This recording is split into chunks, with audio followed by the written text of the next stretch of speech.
Bon, donc on peut, en cliquant à côté de tout, aller modifier l'aspect des titres, bien sûr en double-cliquant sur le style.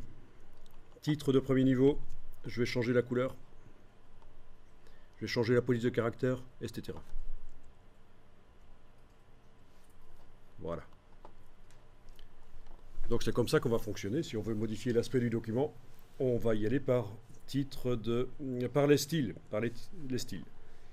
Souvenez-vous que si vous voulez modifier l'interlignage du corps du texte, il faudra aller modifier aussi la grille de ligne de base. Sinon, ça va foirer.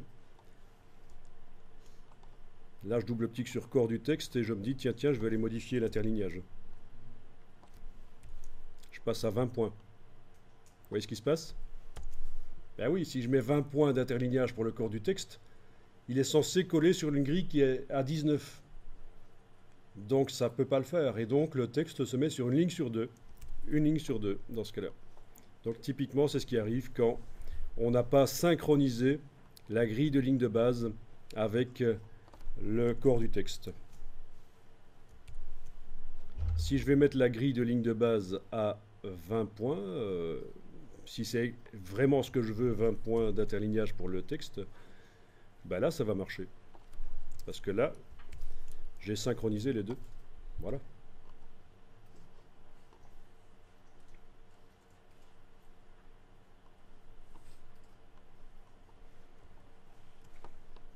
Bon, je vous propose de voir la numérotation des paragraphes. Donc, on clique à côté de tout et on va double-cliquer sur titre de premier niveau. On clique à côté de tout, on double-clique sur titre de premier niveau. On va dans la partie numérotation, plus et numérotation, et on choisit type de liste numéro.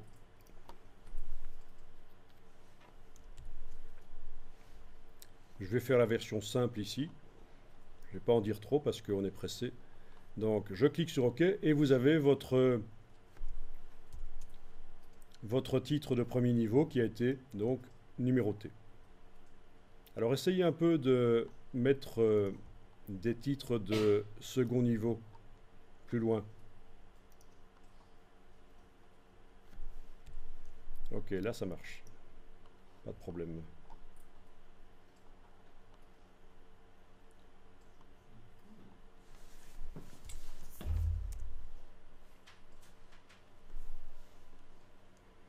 Ok.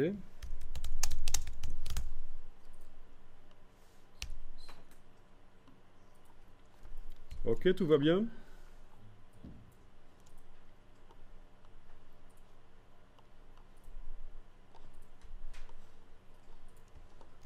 Bon.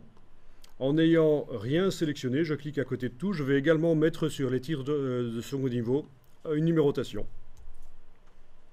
Donc je double-clique sur titre de second niveau dans la palette des styles de paragraphe. Dans plus et numérotation, je dis tiens, numéro, voilà. Ok. Et c'est là que j'ai un truc qui est bizarre. Et c'est là qu'il va falloir régler les choses.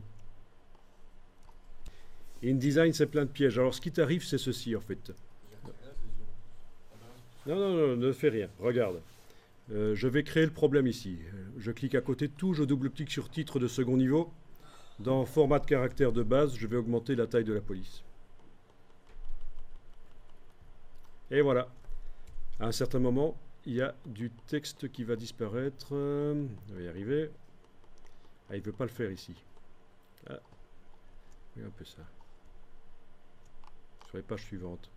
Ah, ben il n'y a plus de texte sur les pages suivantes. Tout a disparu. Eh oui. Bon, ce qui se passe en fait, c'est que le texte est trop grand, le mot est trop grand pour être montré dans la largeur de la colonne. Et comme on a désactivé la césure, ben en fait ça bug. Donc ce que tu dois faire, c'est cliquer à côté de tout, revenir dans titre de second niveau, dans format de caractère de base, tu dois revenir à une taille qui est plutôt acceptable, qui va permettre que même les mots les plus longs apparaissent ne fasse pas plus que la largeur de la colonne en fait. Même les mots les plus longs ne doivent pas faire plus que la largeur de la colonne. Bon. Alors c'est un peu moche mes sous-titres, mais on n'a pas trop le temps ici d'expliquer tout. Ah, il y avait plein de choses dont je voulais encore vous parler. Les filets de paragraphes, les retraits jusqu'à ce point, etc. Ouais. En même temps, c'est une approche de InDesign, donc on ne sait pas tout voir.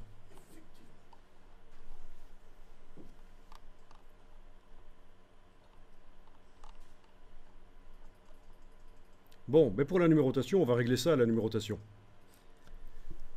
Ok, donc le problème c'est que les sous-titres se numérotent dans le prolongement des grands titres.